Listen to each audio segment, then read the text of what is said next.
The showers at Alcatraz, the one place where guards didn't watch too closely. April 1955. Bumpy Johnson stepped in alone. The water was already running. Steam filled the room, so thick he couldn't see more than 3 feet ahead. That's when he heard the click. A lock. Someone had just sealed the door from the outside. Through the steam, 5 figures emerged.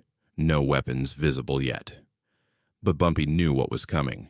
He was naked, unarmed, trapped in a concrete tomb where screams would be swallowed by the sound of rushing water. The Italian mob had put a $50,000 bounty on his head. They had tried twice before on the streets of Harlem and failed. Now they had found the perfect killing ground. 5 professional killers. 1 target. No witnesses. No escape. What happened in the next 8 minutes was never written in any official report. But when the guards finally broke through that locked door, they found something that made hardened correctional officers look away.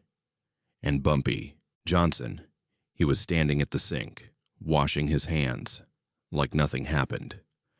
To understand why 5 men were willing to die trying to kill Bumpy Johnson, you need to understand who he was and why the most powerful crime families in America wanted him dead. Ellsworth Raymond Johnson was born in Charleston, South Carolina on October 31, 1905. They called him Bumpy because of a distinctive bump on the back of his head. When he was 10 years old, his older brother Willie was accused of killing a white man. Fearing a lynch mob, his parents sent their children north to safety. Young Bumpy ended up in Harlem in 1919, a 14-year-old boy from the South with a quick mind and a quicker temper. By the time he was 45, he controlled the most profitable illegal lottery operation in New York City. The numbers racket. Millions of dollars every week flowing through Harlem, and Bumpy Johnson sat at the center of it all. He wasn't just a gangster, he was Harlem's protector. He paid rent for families who couldn't afford it. He gave out turkeys on Thanksgiving. He stood up to the Italian mob when they tried to take over black neighborhoods. The 5 families had wanted Harlem for decades. Dutch Schultz tried to take it in the 1930s. Bumpy and his crew waged a guerrilla war against Schultz's organization, picking off his collectors one by one. Schultz ended up dead in a Newark tavern in 1935, shot by his own associates. Bumpy outlasted him. Then the Genovese family tried. They sent emissaries. They sent threats. They sent killers. Bumpy sent them all back broken or buried. By 1952, the Italian mob had decided that the only way to take Harlem was to remove Bumpy Johnson permanently. They couldn't do it on the streets. He was too protected, too loved, surrounded by an army of loyal soldiers who would die for him. So they found another way. Federal prosecutors suddenly developed an interest in Bumpy's activities. Drug conspiracy charges appeared out of nowhere. Bumpy always maintained he was framed, and many believed him. But believing didn't matter. In 1952, he was convicted and sentenced to 15 years. In 1954, after losing his appeal, he was transferred to Alcatraz. The Rock and the 5 families saw their opportunity. Alcatraz Federal Penitentiary sat on a rocky island in the middle of San Francisco Bay. The government sent their worst cases there. Escape artists, cop killers, men too dangerous or too connected to hold anywhere else. Bumpy Johnson arrived as inmate number 1117 in the spring of 1954. He was 48 years old, still strong, still sharp, but now completely alone. No soldiers to protect him. No army at his back. Just concrete walls, iron bars, and freezing water on all sides. The warden pulled him aside during intake processing. He looked at Bumpy with something that might have been pity. He said powerful people wanted Bumpy dead. He said the Italians had reach even inside Alcatraz. He gave Bumpy 6 months, maybe less. Bumpy listened politely, nodded, and said 5 words that would define his time on the Rock. He said he appreciated the warning. Then he walked into the cell house to begin his sentence. He didn't know that the contract on his head had already been accepted. He He didn't know that killers were already inside those walls, waiting. The first attempt came 3 weeks after Bumpy arrived. He was in the recreation yard, standing alone near the concrete wall, watching the other inmates move in their tribal patterns. The Italians controlled the weight pile. The white gangs owned the handball courts. The black inmates stayed in a small corner, keeping their heads down. A massive Italian inmate named Carmine Moretti approached. 6'4", 260 pounds. He had killed 2 men in Sing Sing before his transfer. Carmine stood in front of Bumpy, blocking out the sun, and spoke loud enough for everyone to hear. He used a word that no man should ever call another. The yard went silent. Every eye turned to watch. Carmine smiled, waiting for Bumpy to cower. But Bumpy didn't move. He looked up at the giant and asked a simple question. He asked if Carmine knew who protected his mother's apartment in East Harlem. Carmine's face went pale. Bumpy continued calmly. He knew the address. He knew which church she attended. He knew everything. Carmine backed away. He never bothered Bumpy again. But the Italians weren't finished. The contract was too valuable. $50,000 was more money than most men would see in a lifetime. Word spread through the underworld. Every connected inmate in Alcatraz knew about the bounty. The Genovese family had made it clear. Whoever killed Bumpy Johnson would be set for life. Their family would be taken care of. They would have the eternal gratitude of the most powerful crime organization in America. So the attempts continued. A sharpened piece of metal appeared under Bumpy's mattress one night. A warning or a plant for the guards to find. Bumpy disposed of it quietly. His food started tasting strange. He stopped eating from the main line, made arrangements with inmates he trusted to share their meals. Someone tried to push him down a steel staircase.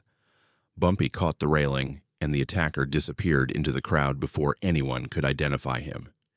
Each attempt was more brazen than the last. The Italians were getting desperate, and desperate men make dangerous decisions. Bumpy knew he couldn't survive on defense alone. He needed allies. He needed eyes and ears throughout the prison. So he began building a network, the same way he had built his empire in Harlem. He started with the black inmates, men who had been terrorized and marginalized by the white gangs for years. Bumpy organized them quietly, not as a gang, but as a family. He made sure the younger ones were protected. He settled disputes before they became violent. He shared his commissary, the currency of prison life. In return, these men became his intelligence network. They watched the yard. They listened to conversations in the cafeteria. They reported every whisper about contracts and plots. But Bumpy went further. He reached out to inmates everyone else ignored. Old-timers serving life sentences who had nothing left to lose. Men the system had forgotten. One by one, Bumpy brought them into his circle. Not through fear, but through respect. Within 6 months, Bumpy Johnson had transformed the power dynamics of Alcatraz without most people even realizing it. The shower room attack was planned for months. 5 men recruited specifically for the job. 2 Italian soldiers transferred from Leavenworth. 2 Irish enforcers with nothing to lose. And 1 inside man, a guard named Wilson, who'd been paid $10,000 to look the other way and lock the door at the right moment. They studied Bumpy's routine. They learned which days he showered, which times, which shower heads he preferred. They noticed that Tuesday afternoons, the shower room was nearly empty. Most inmates were at work details or recreation. The guards did minimal checks. It was the perfect killing ground. April 12, 1955, the day they chose to collect $50,000. The day they thought would be remembered as the day Bumpy Johnson died. They were wrong about that. They were wrong about everything.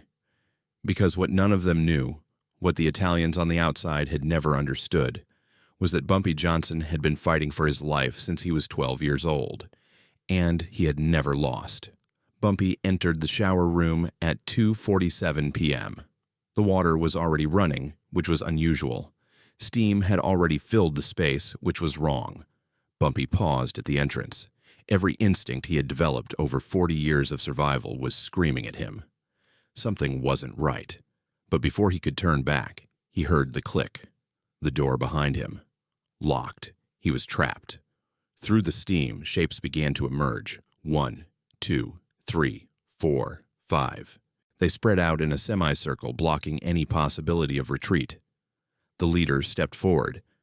A man named Victor Cassano, a Genovese soldier who had killed 11 men in his career. Victor was smiling. He said they had waited a long time for this moment. He said Bumpy's friends couldn't help him here. He said they were going to take their time.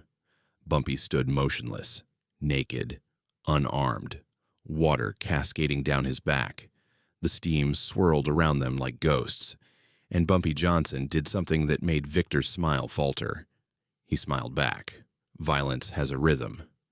Bumpy had learned this in the streets of Charleston when he was 12. He had perfected it in the alleys of Harlem. He had used it to survive prison riots and mob wars and assassination attempts that would have killed lesser men. The rhythm of violence is not about strength or speed. It's about timing. It's about knowing when to move and when to wait. It's about controlling the tempo while your enemy thinks he's in charge. Victor Cassano thought he was in charge. He had 5 men. He had weapons. He had a locked door and no witnesses. He had every advantage, but Victor didn't understand the rhythm. He was already dancing to Bumpy's beat without knowing it. Bumpy watched the 5 men spread out. He noted their positions. He calculated distances. He identified the weak link, the youngest one on the far right, whose hands were shaking slightly. And he waited. Victor pulled a shank from his waistband. 8 inches of sharpened steel. He stepped forward. That's when Bumpy moved. What happened next was never recorded in any official document. The prison files would later describe the incident as a physical altercation with multiple injuries sustained. But the men who survived would remember every second for the rest of their lives. Bumpy didn't go for Victor. He went for the steam pipe on the wall to his left. His hand found the valve and wrenched it fully open. Scalding water exploded into the room like a bomb. The men screamed. In that moment of chaos and agony, Bumpy moved through them like a ghost. The first man went down when Bumpy drove his elbow into his throat. The second caught a knee to the groin, followed by a palm strike that shattered his nose. These weren't fighting moves from a boxing ring. This was survival. Pure, brutal, efficient. Victor swung his shank blindly through the steam. He hit nothing but air. Then he felt Bumpy's hands on his wrist, twisting, a sharp crack, and the weapon clattered to the wet floor. Bumpy caught it before it landed. The fight lasted less than 3 minutes. When it was over, 4 men lay on the tile floor of the shower room. One was unconscious with a broken jaw. One was curled in a fetal position, clutching his ruined arm. 2 more were bleeding from wounds inflicted by their own weapon, the shank passing from Bumpy's hand to their flesh with surgical precision. Not deep enough to kill, just deep enough to end the fight. The 5th man, the young one with the shaking hands, had pressed himself against the far wall. He hadn't moved since the steam erupted. His shank was still clutched in his fist, but his eyes were wide with terror. Bumpy walked toward him slowly. The steam was beginning to clear now. The sound of running water mixed with the groans of wounded men. Bumpy stopped inches from the young man's face. He reached out gently and took the weapon from fingers that offered no resistance. Then he leaned close and whispered something. The young man's face went white. He nodded frantically. Bumpy turned away. The guards found them 18 minutes later. Officer Wilson, the one who had been paid to lock the door, had disappeared. He would be found 3 days later in San Francisco, and he would never speak of what happened. The official report was vague. A dispute in the shower room. Multiple inmates injured. No charges were filed. No investigation was pursued. The warden called Bumpy into his office the following week. He sat behind his desk, staring at the man who had just survived 5-on-1 odds, and walked away without a scratch. He asked how Bumpy had done it. Bumpy sat in the chair across from him, perfectly composed, and was silent for a long moment. Then he explained that he had been fighting his entire life.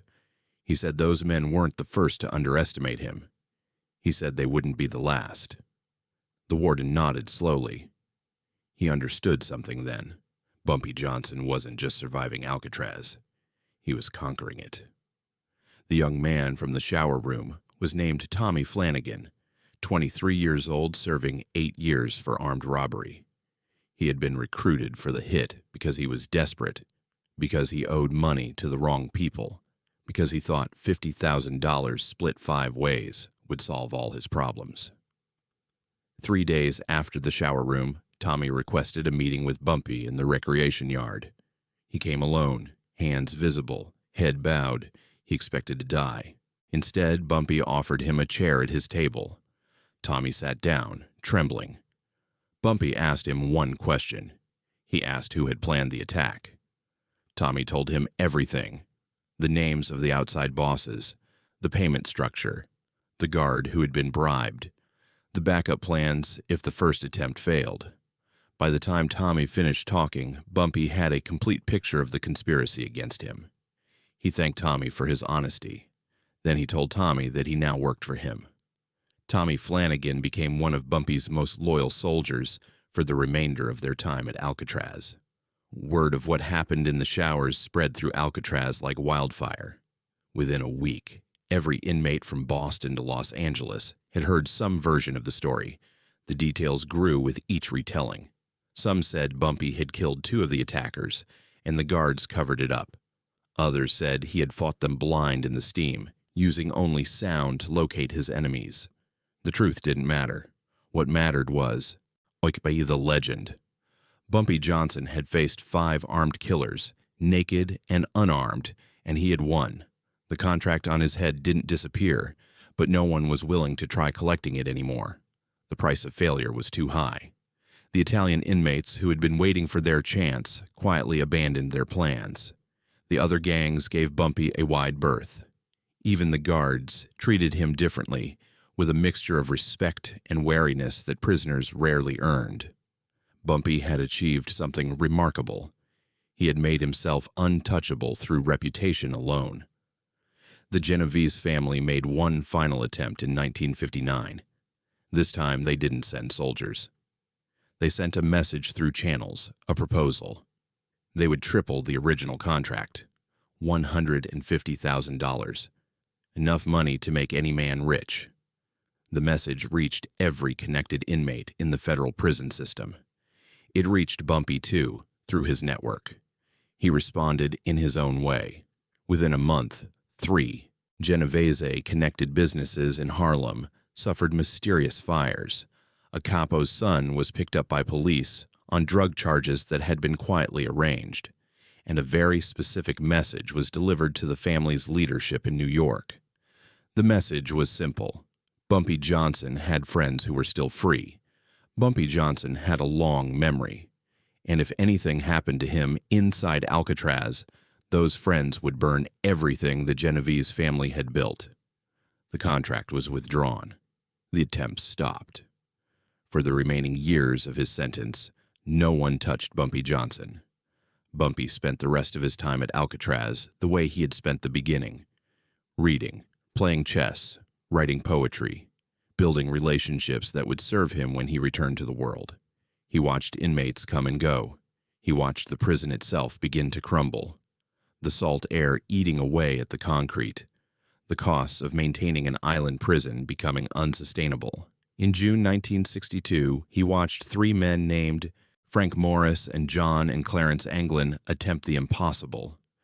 They escaped from their cells, built a raft from raincoats, and vanished into the waters of San Francisco Bay. Their bodies were never found. Some say Bumpy helped them, arranged for a boat to pick them up on the other side. He never confirmed or denied it. That was Bumpy's way. Let the legends grow. Let people wonder. Power lives in mystery as much as in action. The escape embarrassed the federal government. Within a year, they announced Alcatraz would close permanently. In 1963, Bumpy Johnson walked out of Alcatraz a free man. He had served nearly a decade on the Rock. He had survived at least 4 documented attempts on his life, and countless smaller ones that never made the reports. He had built an organization inside the most secure prison in America, and he had outlasted the prison itself. Back in New York, the people of Harlem organized a parade to welcome him home. Thousands lined the streets. They cheered for the man who had stood up to the Italian mob, who had protected their community, who had gone to prison and come back unbroken. The federal government had sent him to Alcatraz to destroy him. They had failed completely. Bumpy Johnson returned to Harlem with his legend not diminished but magnified. Every story about the shower room, about the failed assassinations, about his untouchable status on the Rock, had filtered back to the streets. He wasn't just the Godfather of Harlem anymore. He was immortal. The years after his return were good ones. Bumpy reclaimed his position in Harlem. He reconnected with his wife, Mamie, who had waited faithfully through all those years. He continued his charitable works, feeding the hungry, paying rent for the struggling, protecting his community from those who would exploit it. In December 1965, frustrated by constant police harassment, he staged a sit-down protest at a local police station, refusing to leave until they acknowledged their persecution of black neighborhoods. A judge later acquitted him of the charges. That was Bumpy. Defiant until the end, the Genovese family never tried again. The message from Alcatraz had been received and understood. Some men cannot be killed because killing them costs more than letting them live. Bumpy Johnson was such a man. He had proven it in the steam and blood of that shower room. He had proven it every day for nearly a decade on the Rock, and he would prove it for the rest of his life. July 7th, 1968, Wells Restaurant in Harlem, shortly before 2 a.m. Bumpy Johnson was enjoying a late meal at one of his favorite spots. The waitress had just served him coffee, a chicken leg, and hominy grits. He was 62 years old, gray-haired, still respected and feared throughout the city. His childhood friends surrounded him that night. Finley Hoskins sat nearby. They were talking about old times, laughing about memories that stretched back decades. Then, without warning, Bumpy clutched his chest. His face changed. He slumped forward in his seat. Someone ran to get Junie Bird, another childhood friend. When Junie arrived, he cradled Bumpy in his arms. Bumpy opened his eyes one last time, looked at his old friend, and smiled. Then he was gone. Not from a bullet. Not from a rival's blade. Not from the 5 families who had spent a fortune trying to kill him. His heart simply gave out after 62 years of fighting. They buried him in Woodlawn Cemetery in the Bronx. Thousands attended. The man who couldn't be killed had finally found peace. Bumpy Johnson survived everything his enemies threw at him.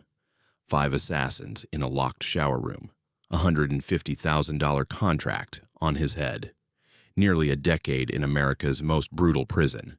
The Italian mob spent a fortune trying to kill him and never even came close. And in the end, he died peacefully, eating fried chicken with his oldest friends, smiling at the people he loved. So let me ask you something. What would you have done in that shower room? 5 men, no weapons, nowhere to run. Drop your answer in the comments. And if this story gave you chills, hit that subscribe button.